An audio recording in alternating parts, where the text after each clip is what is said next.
It might just be so crazy, but we have the first look at the S23 and S23 Plus. This thing is just going crazy.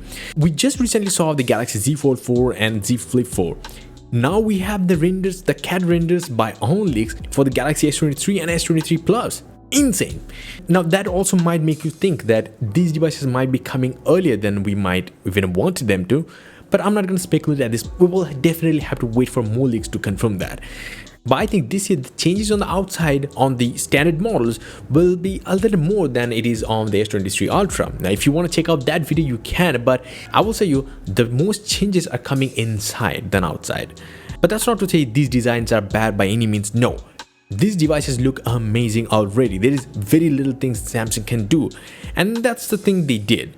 They changed the camera design again. Now the S22 and S22 Plus had already great design at the back, and it was a much refined variant of the S21 series design. This year the camera layout is very similar to the S22 Ultra, or should I say S23 Ultra. The renders of the Galaxy S23 features the device in white, or should I say silver color, and showcases a few new things. Now according to the leak, the phone will 146.3mm tall, 70.8mm wide and 7.6mm thick. Now if you compare that to the Samsung Galaxy S22, which is 146mm tall, 70.6mm wide and 7.6mm thick. So yeah, this phone is going to be a little more taller and wider. The renders of the Galaxy S23 Pluses are similar to the S23 because they are identical devices, just a bigger one, and it is coming in matte black variant.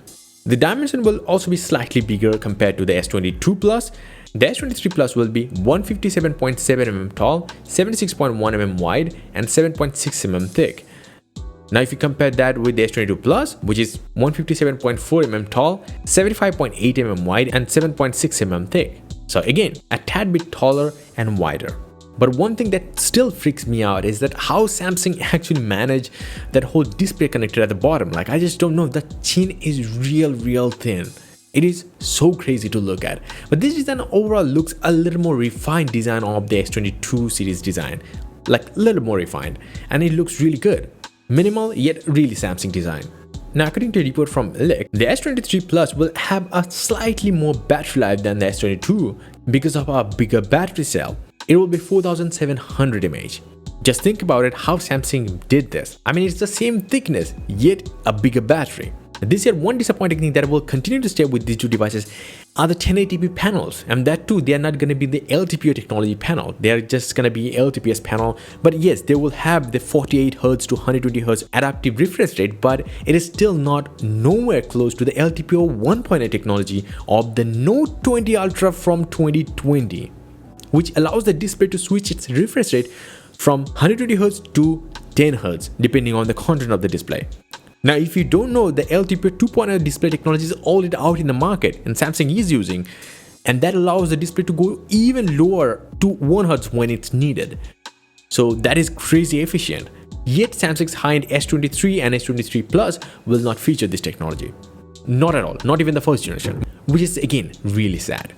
Now as for the inside, there will be Snapdragon 8 Gen 2 processor, which is going to be a crazy chipset, to be honest, like real crazy. Let me tell you.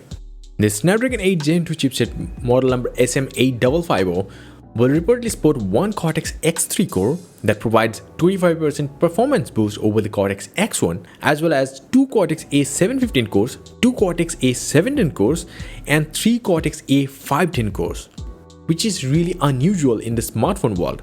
I mean, this way Qualcomm can actually turn on and off specific cores depending on the task. So it will be able to deliver the best performance and better battery life at all given times.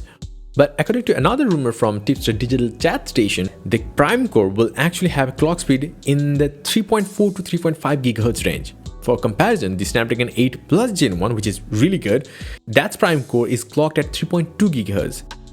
Adreno 740 GPU will beat Apple's A series SoCs, which is crazy to think about. When it comes to the GPU, then the 8 Gen 2 will be bonkers crazy.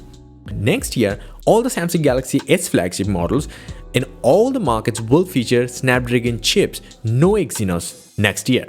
And that might make you happy or sad depending on who you are, what you think about the Samsung Exynos. But one thing that is, it is because Samsung is actually focusing on developing a Galaxy exclusive Exynos chip next year. So in that scenario, it is a win-win for everyone. Let me know your thoughts in the comment section below.